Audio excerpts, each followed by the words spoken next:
மோடி அரசாங்கம் ஆட்சிக்கு வந்தது பிறகு நாட்டில் ஏராளமான கும்பல் தாக்குதல்கள் against those accused of the lynching and the murder of Muhammad Iqlal. The step of the UP government is nothing but a step towards the murder of justice, the murder of the judicial process. கொடுமையான குற்றங்களை செய்தவர்கள் எல்லாம் இன்றைக்கு தலைக்கு மேல் தூக்கி வைத்து கொண்டாடப்படுகின்றார்கள். அவர்கள் எல்லாம் தியாகிகளை போன்று புதிய இந்தியாவில் கொண்டாடப்படுறாங்க. நீதியினுடைய அடிப்படை தத்துவங்களை எல்லாம் சுக்குநூறாக அடித்து நொறுக்கக்கூடிய ஒரு விஷயமாக இருக்கின்றது. அடிப்படை தகவல்கள் எல்லாம் மீறக்கூடிய விஷயமாக இருக்குது. கொலை வழக்கை திரும்ப பெறுவது என்பது அசாத்தியமான ஒரு நிகழ்வு. கடந்த 2015ஆம் ஆண்டிலே உத்தரப்பிரதேச மாநிலத்தில் மிகப்பெரிய ஒரு வன்முறை சம்பவம் ஒன்று நடைபெற்றது. இந்த உத்தரப்பிரதேச மாநிலத்திலே 52 வயதான முகமது அஹ்லாக் என்று சொல்லப்படக்கூடிய ஒரு முதியவர் தன்னுடைய வீட்டில் மாட்டிறைச்சி வைத்திருந்தார் என்ற ஒரு பொய்யான குற்றச்சாட்டை முன்வைத்து பசு பாதுகாவலர்கள் என்ற பெயரில் ஒரு 50 பேர் கொண்ட இந்த இந்துத்துவா கும்பலை சேர்ந்தவர்கள் அவருடைய வீட்டிலே சென்று அவரையும் அவருடைய குடும்பத்தாரையும் கடுமையான முறையில் தங்கள் கையில் வைத்திருக்கக்கூடிய ஆயுதங்களை கொண்டு தாக்குகின்றார்கள். அந்த சம்பவத்தில் முதியவர் முகமது அஹ்லாக் அந்த சம்பவ இடத்திலேயே மிக கொடூரமான முறையில் அடித்து படுகொலை செய்யப்படுகின்றார். அது மட்டுமல்லாமல் அவருடைய குடும்பத்தாரும் மிகப்பெரிய ஒரு வன்முறைக்கு உள்ளாக்கப்படுகின்றார்கள். இந்த முகமது அஹ்லாக்குடைய மகனாக இருக்கக்கூடிய 22 வயதான தானிஷ் அஹ்லாக் என்பவரும் மிக கடுமையான முறையில் பாதிப்புக்குள்ளாகி மருத்துவமனையிலே படுகாயங்களோடு அனுமதிக்கப்படுகின்றார். இப்படிப்பட்ட கொடூரமான சம்பவம் நடைபெற்ற அந்த சூழ்நிலையில் இந்தியாவில் மட்டுமல்லாமல் உலகம் முழுவதிலுமே கொடூரமான தாக்குதல் சம்பவம் மிகப்பெரிய அளவிலே மக்கள் மத்தியிலே ஒரு உணர்வை ஏற்படுத்துகின்றது. இந்த மாதிரியான ஒரு அநியாயமான முறையில் கொல்லப்படுகின்றார் என்கின்ற ஒரு நிலை ஏற்பட்டது. எந்த அளவுக்கு என்றால் மாப் லிஞ்சிங் என்று சொல்லப்படக்கூடிய கும்பல் தாக்குதல்கள் அதற்கு முன்னால் நடந்ததாக அதிகமான சான்றுகள் எதுவும் கிடையாது. முகமது அஹ்லாக்கினுடைய சம்பவம் தான் மாப் லிஞ்சிங் என்று சொல்லப்படக்கூடிய கும்பல் தாக்குதலுடைய தொடக்க புள்ளி, இதுதான் ஆரம்ப புள்ளி என்று சொல்லக்கூடிய அளவிற்கு மிகப்பெரிய வன்முறை சம்பவம் நடைபெற்றது. தேசிய அளவில் பல மக்கள் இதற்கு எதிராக குரல் கொடுத்தார்கள். அவார்டு வாப்சி என்று சொல்லப்படக்கூடிய ஒரு அமைப்பை உருவாக்கி, இந்த அவார்டு வாப்சின்னு சொன்னா விருதுகளை திரும்ப ஒப்படைக்கக்கூடிய ஒரு அமைப்பை உருவாக்கி நாயந்திரா சாகல் என்று சொல்லப்படக்கூடிய மிகப்பெரிய அளவிலான பன்முக கலைஞர்கள் உட்பட பல பேர் தங்களுடைய விருதுகளை இந்த மாதிரியான சம்பவம் நாட்டில் நடைபெறுதுன்னு சொன்னா இது மிகப்பெரிய ஒரு கேவலமான ஒரு விஷயம், வெட்கக்கேடான ஒரு விஷயம், நாட்டினுடைய இறையாண்மைக்கே மிகப்பெரிய அளவிலே ஒரு பாதிப்பை ஏற்படுத்தக்கூடிய விஷயம் என்று சொல்லி பல பேர் இந்த அவார்டு வாப்சி மூலமாக விருதுகளை திரும்ப ஒப்படைக்கக்கூடிய முடிவுக்கு கூட இந்த சம்பவம் தள்ளப்பட்டுச்சு. இந்த சம்பவத்தை ஒட்டி முதற்கட்டமாக ஊபியினுடைய காவல்துறை என்ன பண்றாங்கன்னு சொன்னா செக்ஷன் 302 அடிப்படையில் வழக்கு பதிவு செய்து ஒரு 19 பேரை கைது பண்றாங்க. கொலை அது மாதிரி மிக கடுமையான கூட்டு வன்முறை என்கின்ற இந்த சட்டத்தின் அடிப்படையில் 19 பேர் மீது எஃப்ஐஆர் ஃபைல் செய்யப்பட்டு 19 பேர் கைது செய்யப்படுறாங்க. சில குறிப்பிட்ட காலங்களுக்கு பிறகு இவர்கள் ஒரு சில பேர் ஜாமீனில் வர்றாங்க. இந்த சம்பவம் நடந்து முடிந்து இதற்கான விசாரணை இன்றும் நிலுவையில் இருக்கக்கூடிய சூழ்நிலையில் 10 வருடங்கள் கழித்து ஊபி அரசாங்கம் ஒரு நிலையை கையில் எடுக்கிறாங்க. கடந்த 2024 அக்டோபர் 25ஆம் தேதி ஊபி அரசாங்கம் யோகி ஆதித்யநாத் தலைமையிலான இந்த உத்தரப்பிரதேச அரசாங்கம் நீதிமன்றத்தில் ஒரு மனுவை தாக்கல் செய்யறாங்க. என்ன மனு சொன்னா இந்த சம்பவத்தில் கைது செய்யப்பட்ட அத்தனை பேரையும் விடுதலை செய்ய வேண்டும், இவர்கள் மேல் போடப்பட்டிருக்கக்கூடிய இந்த கொலை வழக்கை திரும்ப வாபஸ் பெற வேண்டும் என்று ஒரு மனுவை நீதிமன்றத்தில் தாக்கல் செய்யறாங்க. இந்த மனுவை தாக்கல் செய்வதற்கான காரணங்களாக இந்த யோகி ஆதித்யநாத் அரசாங்கம் என்ன சொல்றாங்கன்னு சொன்னா இந்த சம்பவத்தை ஒட்டி இருக்கக்கூடிய சாட்சிகளுடைய அறிக்கைகள் முன்னுக்கு பின் முரணான தகவல் அதிகமாக இருக்குது, நிறைய மாற்றங்கள் நடந்திருக்குது. அது மாதிரி இந்த சம்பவம் நடைபெற்ற போது துப்பாக்கி போன்ற ஆயுதங்கள் எல்லாம் எதுவும் பயன்படுத்தப்படல, துப்பாக்கி போன்ற ஆயுதங்கள் பயன்படுத்தப்படாமல் இருந்ததனால இந்த குற்றம் மிகப்பெரிய குற்றம் கிடையாது, ஒரு குறைவான ஒரு குற்றம் தான் என்று அவர்கள் நீதிமன்றத்தில் இந்த தகவலை சொல்றாங்க. அது மாதிரி இந்த வழக்கு நிலுவையில் இருப்பது சமூக அமைதிக்கு மிகப்பெரிய ஒரு பாதிப்பு ஏற்படுத்துது. இவர்கள் மேல் போடப்பட்ட அந்த வழக்கை நாம திரும்ப பெறும்போது அந்த கிராமத்தில் இப்போது இருக்கக்கூடிய அந்த சமூக பதற்றம் அதிகமா இருக்குது. திரும்ப பெறக்கூடிய அந்த நிகழ்வின் மூலமாக சமூக அமைதி பாதுகாக்கப்படும்.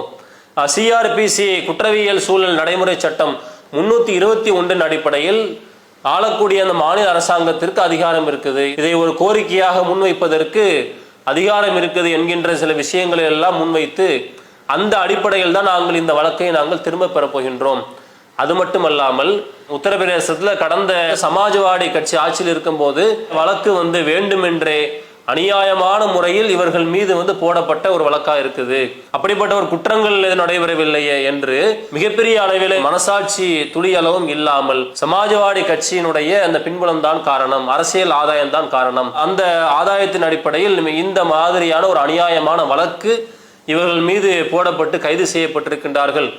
நீதியை நிலைநாட்டும் முகமாக இவர்கள் மேல் போடப்பட்ட இந்த வழக்கை நாம் திரும்ப பெறுவதற்கு நாங்கள் விரும்புகிறோம் என்று என்னுடைய விருப்பத்தின் அடிப்படையில் அந்த யோகி ஆதித்யநாத் அரசாங்கம் என்ன பண்றாங்கன்னு சொன்னா, நீதிமன்றத்தில் இந்த மனுவை தாக்கல் செய்யறாங்க. இந்த மனு மீதான விசாரணை கடந்த டிசம்பர் 12ஆம் தேதி நீதிபதி சஞ்சய்குமார் என்ற நீதிபதியினுடைய தலைமையில விசாரணைக்கு வருது. அப்ப அந்த நீதிபதி இந்த வழக்கினுடைய விஷயங்களை எல்லாம் ஆராய்ந்து விட்டு ஒரு கேள்வியை ஊபி அரசாங்கத்தின் முன்னால் வைக்கின்றார். என்ன கேள்வி வைக்கிறான்னு சொன்னா, இந்த நாட்டில் இந்த நிகழ்வுக்கு முன்னால் பிரிவு 302 வழக்கு போடப்பட்டு இந்த வழக்கு இதற்கு முன்னால் எப்போதாவது வாபஸ் பெறப்பட்டிருக்குதா, அந்த தண்டனை திரும்ப பெறப்பட்டிருக்குதா என்ற கேள்வி முன்வைக்கும் போது அந்த வழக்கறிஞர் என்ன சொல்றான்னு சொன்னா, இல்ல இதுக்கு முன்னால் வாபஸ் பெறப்பட்டது இல்லை என்கின்ற விஷயத்தை சொல்றார். அப்படி சொல்லப்பட்டிருக்கூடிய சூழ்நிலையில இந்த நீதிபதி என்ன சொல்றாரு சொன்னா, இந்த வழக்கை டிசம்பர் 18ஆம் தேதிக்கு ஒத்திவைத்து உத்தரவிடுகின்றார். இந்த நிகழ்வு இன்றைக்கு தேசிய அளவிலே மிகப்பெரிய அளவிலே கடுமையான கண்டனங்களையும் விமர்சனங்களையும் இன்றைக்கு எழுப்பியிருக்கின்றது. இது மாதிரியான ஒரு அரசாங்கம் இப்படிப்பட்ட கொடும் செயல் நடந்திருக்கக்கூடிய சூழ்நிலையில் மிக அநியாயமான முறையில பொய்யான குற்றச்சாட்டின் அடிப்படையில் இத்தனை பேர் சேர்ந்து ஒருத்தரை அடித்து கொலை செய்திருக்கின்றார்கள். இந்த சம்பவத்திற்கு பிறகு இன்றைக்கு ஏராளமான மாப் லிஞ்சிங் நாட்டில் அதிகரிக்கப்பட்டிருக்குது. அதனுடைய தொடக்க புள்ளியாக இந்த சம்பவம் இருக்கக்கூடிய இந்த சூழ்நிலையில இது மாதிரி ஒரு மாநில அரசாங்கம் இந்த சம்பவத்தை ஒட்டி வாபஸ் பெறக்கூடிய இந்த நிகழ்வு என்பது நீதியினுடைய அடிப்படை தத்துவங்களை எல்லாம் சுக்குநூறாக அடித்து நொறுக்கக்கூடிய ஒரு விஷயமாக இருக்கின்றது. அடிப்படை தகவல்கள் எல்லாம் மீறக்கூடிய விஷயமாக இருக்குது. கொலை வழக்கை திரும்ப பெறுவது என்பது அசாத்தியமான ஒரு நிகழ்வு.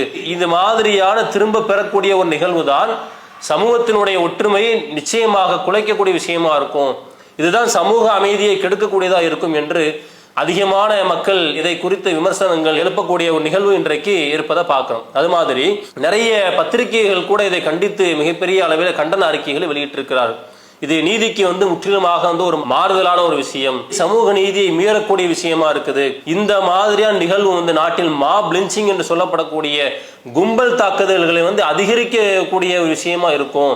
அஹ்லாக் என்பவர் கொலை செய்யப்படவே இல்லையா, அநியாயமான முறையில் கொலை செய்யப்பட்டாரா இல்லையா, அது உண்மையான சம்பவமா இல்லையா? அப்படி இருக்கக்கூடிய சூழ்நிலையில் திரும்ப பெறக்கூடிய நிகழ்வு என்பது பாதிக்கப்பட்டவர்களுக்கு மிகப்பெரிய ஒரு அநீதியை இழக்கக்கூடியதா இருக்கும், பாதிக்கப்பட்டவர்களுக்கு மிகப்பெரிய ஒரு அவமானமாக இருக்கும் என்று சொல்லி எக்கனாமிக்கல் அண்ட் பொலிட்டிக்கல் வீக்கில் என்று சொல்லப்படக்கூடிய பத்திரிகை, அது மாதிரி தி ஒயர், டெக்கன் ஹெரால்ட் என்று சொல்லப்படக்கூடிய பத்திரிகைகள் எல்லாம் இதை குறித்து மிகப்பெரிய அளவிலே கண்டனங்களை விமர்சனங்களாக எழுதியிருக்கின்றார்கள். ஏற்கனவே இந்த சம்பவத்திற்கு பிறகு 2014 மோடி அரசாங்கம் ஆட்சிக்கு வந்தது பிறகு பார்த்தேன்னு சொன்னா நாட்டில் ஏராளமான கும்பல் தாக்குதல்கள், அதுவும் இந்த பசு பாதுகாவலர்கள் என்ற பெயரில் நடைபெற்ற கும்பல் தாக்குதல்கள் மட்டுமே, அதன் மூலமாக உயிரை இழந்தவர்கள் மட்டுமே 44 பேர் உயிரை இழந்திருக்கின்றார்கள் என்கின்ற புள்ளி விவரங்கள் இன்றைக்கு சமூக வலைதளங்கள் இருக்கிறத பார்க்கிறோம். அப்ப அந்த அடிப்படையில் இது மாதிரியான பத்திரிகைகள் இந்த ஒரு விஷயம் யாரும் ஏற்றுக்கொள்ள முடியாத ஒரு சம்பவமா இருக்குது, எப்படி ஒரு அரசாங்கம் முன்வைக்க முடியும், நீதிமன்றம் எப்படி இதை பரிசீலிக்க முடியும் என்கின்ற மிகப்பெரிய ஒரு விமர்சனங்களை எல்லாம் முன்வைக்கின்றார். அது மாதிரி சிபிஐஎம்னுடைய தலைவராக இருக்கக்கூடிய பிருந்தா கரத் என்ன சொல்றான்னு சொன்னா, இது அரசியல் தூண்டுதலால் நடந்த ஒரு நிகழ்வு மாதிரி தெரியுது. அந்த மாநிலத்தின் ஆளுநராக இருக்கக்கூடிய ஆனந்திபென் பட்டேல் இதற்கு அங்கீகாரம் அளிக்கலாமா? கொஞ்சமாவது ஒரு மனசாட்சி இருக்க வேண்டுமா இல்லையா? ஒரு மனுவை தாக்கல் செய்வதற்கு இந்த ஆனந்திபென் பட்டேல் பாஜகவை சேர்ந்தவர் அனுமதி அளிக்கிறாரு, அதுக்கு அங்கீகாரம் கொடுக்கிறான்னு சொன்னா இது மிகப்பெரிய ஒரு அரசியல் பிழையாக, ஒரு அரசியல் தவறாக இருக்குது. இதற்கு ஒருபோதும் இந்த நாடு இடம் கொடுக்க கூடாது. மீண்டும் இந்த வழக்கை நீதிமன்றம் விசாரித்து யாரெல்லாம் சம்பவத்தில் ஈடுபட்டார்களோ அவர்கள் மிக கடுமையான முறையில் தண்டிக்கப்பட வேண்டும். Against those accused of the lynching and the murder of Muhammad Iqlal. The step of the UP government is nothing but a step towards the murder of justice, the murder of the judicial process.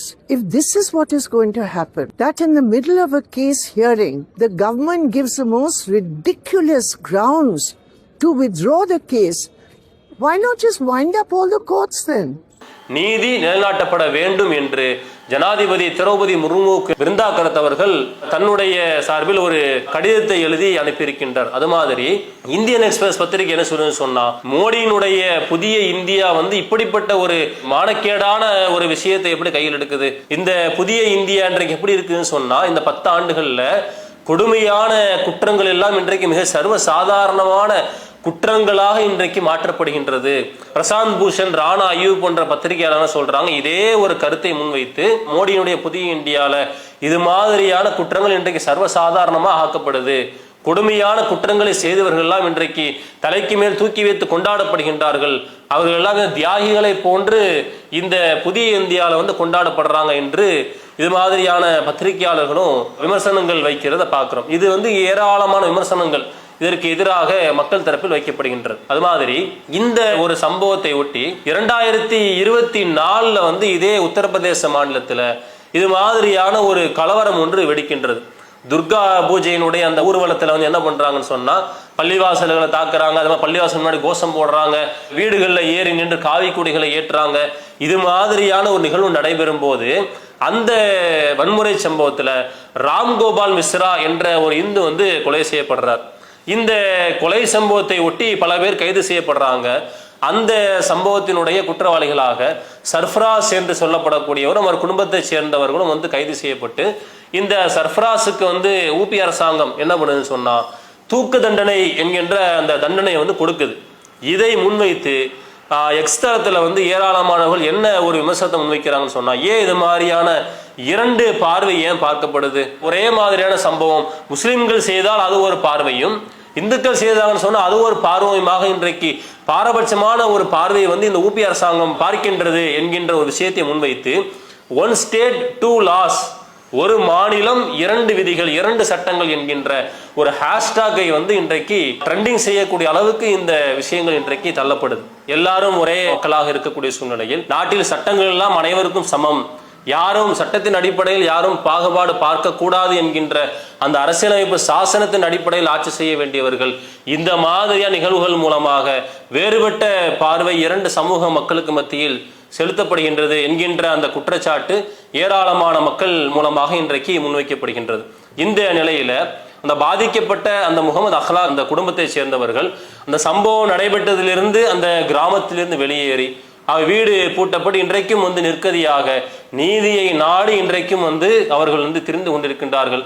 இது மாதிரியான சம்பவங்கள் நடைபெறும் என்று சொன்னால், இது மாதிரி ஒரு மாநில அரசாங்கமே இது மாதிரியான ஒரு குற்றம் சாட்டப்பட்டவர்கள் மீது இருக்கக்கூடிய வழக்கை அந்த தண்டனையை திரும்ப பெறக்கூடிய ஒரு நிலைக்கு இவர்கள் தள்ளுவார்கள் என்று சொன்னால், இது ஏற்கனவே இருக்கக்கூடிய அந்த குற்றங்களுடைய அளவை தாறுமாறாக பெருக்கெடுத்து ஓடுவதற்குத்தான் வழிவகுக்கும்.